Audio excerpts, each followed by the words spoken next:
Hello guys, hello sa mga Aries. Aries, kumusta na kayo guys? Ito ang inyong message today. Ngayon ay September 20. Okay guys, at kung hindi ito ma-upload today, baka bukas, but ito ay September 20 guys. Okay, this is for you Aries. Ano na nga ba ang inyong dapat malaman o ano ang inyong sitwasyon sa kasalukuyan Aries? Sa mga Aries na nandito o bibigyan ng message today is ito ay para sa inyo guys. Aries, your energy, the Fool, and ito ay 0 guys. Nandun ka na sa phase ng buhay mo na ikaw ay nakaharap sa papunta doon sa unahan, okay? Nag-iisip ka, umi-stop ka muna, but ito ay may pag-iisip ng pagpapasimula. Okay, new beginning, Aries. Yan ang inyong iniisip today o sa kasalukuyan yung sitwasyon. At maaari din na may nakatingin sa yung isang friend na loyal sa'yo. Dahil nagpatuloy ka na. Pagka nag-start ka na sa buhay at meron kang naiwang friend sa malayo. Okay guys. Kumbaga sa inyong nakaraan o sa inyong nakaraan na araw, buwan o mga buwan-buwan pa yan is may isang kaibigan kayong laging nakahandang tumulong sa inyo o tumutulong sa inyo. Bagamat yung inyong desisyon dati ay parang urong-sulong o kayo ay may pagka-careless mag-decide, is ang kaibigan na to ay palagi na lang nandyan. Sa hirap at ginhawa, lagi siya nagbabantay sa inyo, naka-advise, nakatulong. But, nakita kanyang umalis, okay? Tinitingnan kanya sa malayo. Wow, si Aries nagpapatuloy na. Meron siyang lungkot, pero meron ding saya. Okay? Ang friend na to sa buhay mo, Aries. At ang ilang Aries naman na nandito sa reading ay nandito sa kanyang kalagayan na siya ay nag-iisip na ng bagong pasimula. Bagamat unknown o hindi niya alam kung saan at paano, but andun yung isip niya sa pagpapasimula sa bagong buhay niya o bagong path na kanyang buhay. Okay, Aries, tingnan pa natin ang inyong sitwasyon. Andito ang 6 of Swords. Nakikita niyo ang 6 of Swords. Ito ay papatuloy talaga sa buhay. Pag-alis sa isang place, papunta sa another place. Okay, sa bagong lugar. Maaring tahimik na lugar. Magkakaroon kayo ng peace of mind. At yun ang gusto ninyo, Aries. Okay, ang makalayo muna sa mga taong nagpahirap at nagbigay ng sama ng loob o sakit ng kalooban sa inyong buhay. Bagamat ito ay unknown, wala kayong kilala sa lugar na yon.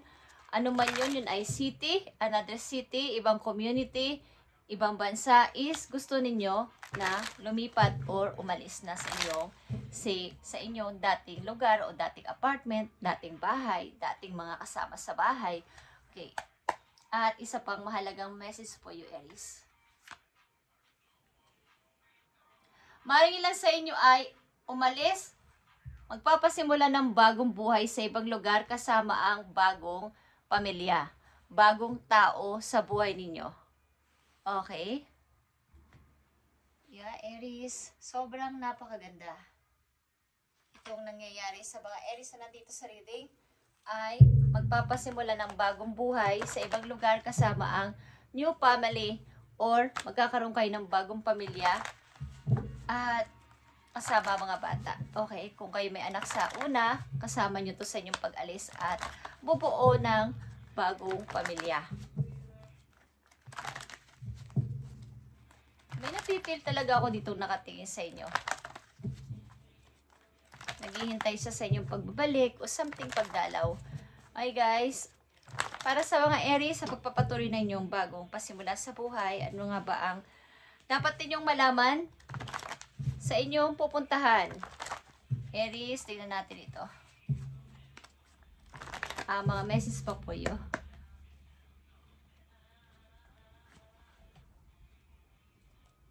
Para to sa Aries.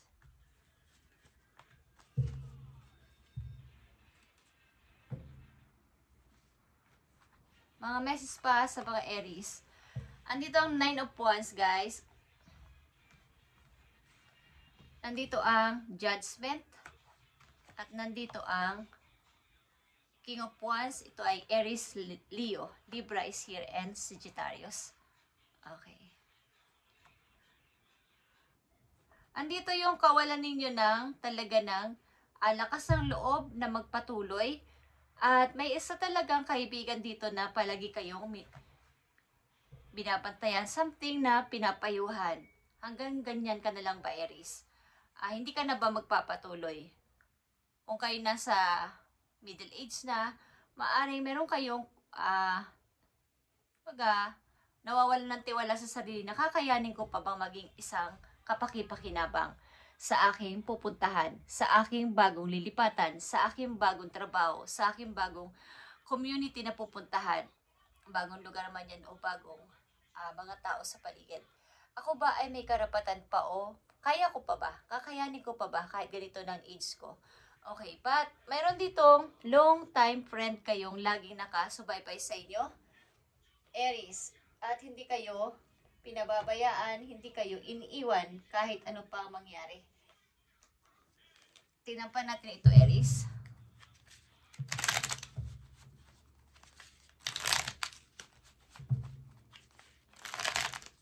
Ang ilan sa inyo nagkaroon ng wake up or awakening sa inyong sarili na kailangan ko pang kumilos, kailangan ko ng kumilos, o kailangan kong nang magdesisyon.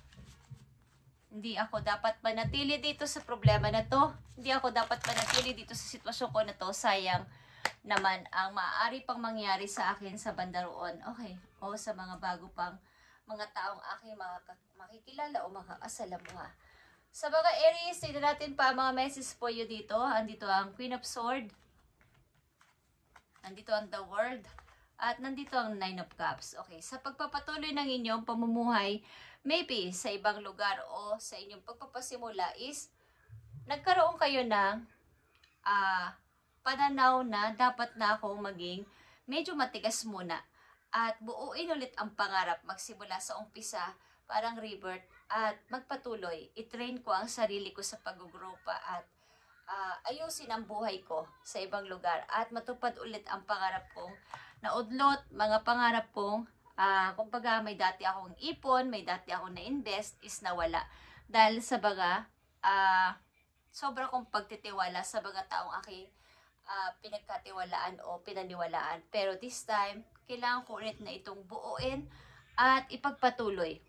Bagamat andun yung hindi na paggamit masyado ng inyong emotion, is andito yung inyong kababaan pa rin ng loob. Meron pa rin kayong tinitingnan, kinoconsider sa sitwasyon. Ano man ito is, meron pa rin, nandiyan pa din yung pagmamahal, nandiyan pa din yung pag-aalala, but meron ng konting pagka-matigas o hindi na masyadong nagtitiwala. Hindi na masyadong nagbibigay ng mga information sa iba. Hindi na masyadong nagtitiwala sa mga tao. Okay, Aries, tingnan pa natin ang message for you dito sa inyong mensahe ngayong September 20, 2025. Okay, guys. Tingnan natin. Para sa mga Aries ito. Sa mga Aries, andito ang Sword of Prose. Okay? Sword of Prose. Ito ay clarity and truth, revelation, determination sa iyong buhay. Parang nagkaroon kayo ng clarity. Kaya nandito ang Queen of Swords.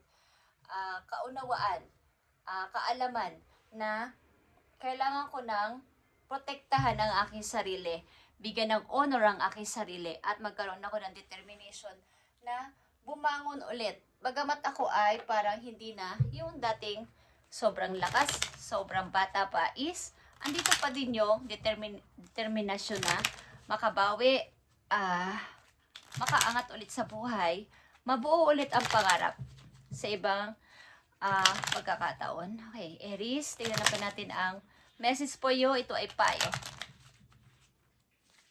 September 20, 2025. At ang lakas ng kidlat dito sa lugar ko, guys. Sobra. Okay, Aries. Tingnan natin ang payo sa'yo. Thank you, Spirit. Andito ang letting go, okay? Kaya nandito ang letting go. This message has to do with those things to which you cling. Be it a thought form, habit, creed, or situation. The time has come from letting go.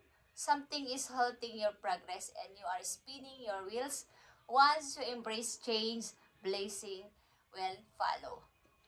Once na in-embrace mo ang ako'y magbabago, ako ay babaguhin ni Lord, ako ay kailangan ko ng pagbabago, kailangan kong mag-let go, is yung blessing sa'yo ay magfa-follow, susunod. Okay, Aries?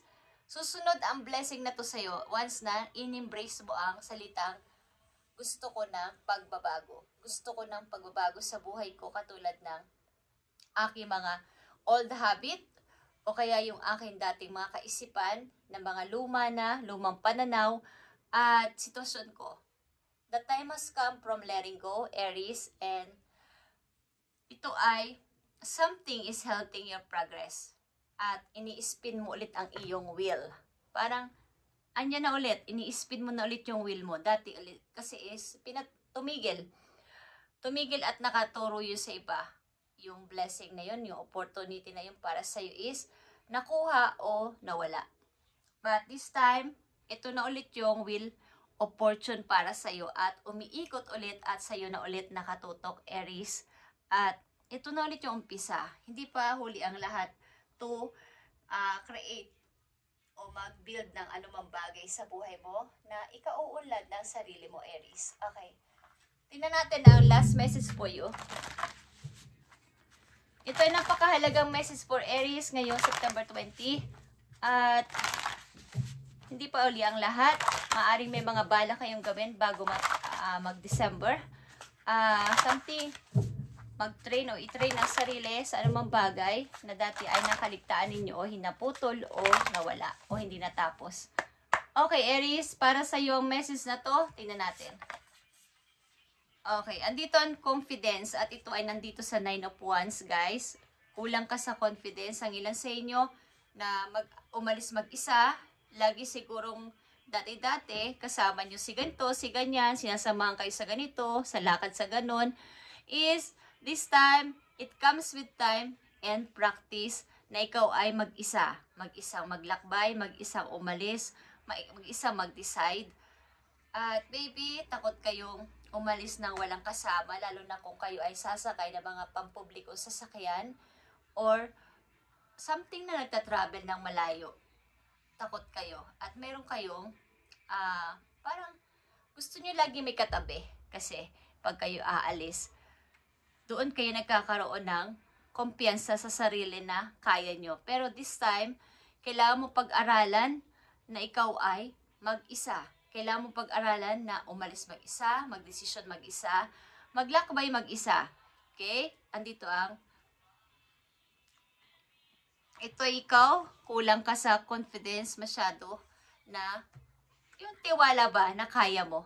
Tiwalang kaya mo mag-isa, kaya mong umalis, kaya mong maglakbay, kaya mo nang walang kasama habang nagpapatuloy sa buhay this time. Okay. At nakikita ko dito at nafe-feel ko na may taong naghihintay sa iyo. Kung kailan ka babalik, andyan siya palagi, hindi siya nawawala. Hindi ko alam kung ba't ako may konting kurot sa puso habang sinasabi ko to, but nakikita ko ang mga mata ng itong image na aso dito. Nakatingin siya dun sa malayo. Okay? Either ikaw ito or but I feel ito ay isa mong kaibigan na malapit sa'yo na nakita ka na niyang umalis at nagpatuloy sa buhay at natutuwa siya. Mayroong lungkot pero may konting tuwa. Sapagkat nakita ka na niyang naging masaya, nagkaroon ng buhay na payapa sa ibang lugar at may masayang pamilya na bubuuin o something na i-rebuild. Okay? But ito ay matyagang naghihintay sa iyo, maghihintay sa iyo sa iyong pagpasyal ulit sa kanya o pagbabalik ulit. Okay, Aries. Ito yung message nyo today. At Thank you so much. Gawin mo ang lahat para ikaw ay makabangon ulit sa buhay at matupad ulit ang mga pangarap mo. Huwag mong isipin na tumatanda na ako or medyo may edad na ako or andito na ako sa middle age ko. Huwag mong isipin yun sapagat kaya mo pa dahil ikaw ay provider. Okay? Ikaw yung dati-dati ikaw yung nagpo-provide sa lahat-lahat sa inyong family. But this time, parang nagkaroon ka ng kawalan ng tiwala sa sarili. But once you embrace change, blessings will follow sa iyo, Aries. Thank you and God bless, Aries. At ito ay panghawakan mo at ito ay kakawin mo at makakaya mo to. Okay? Bye, Aries.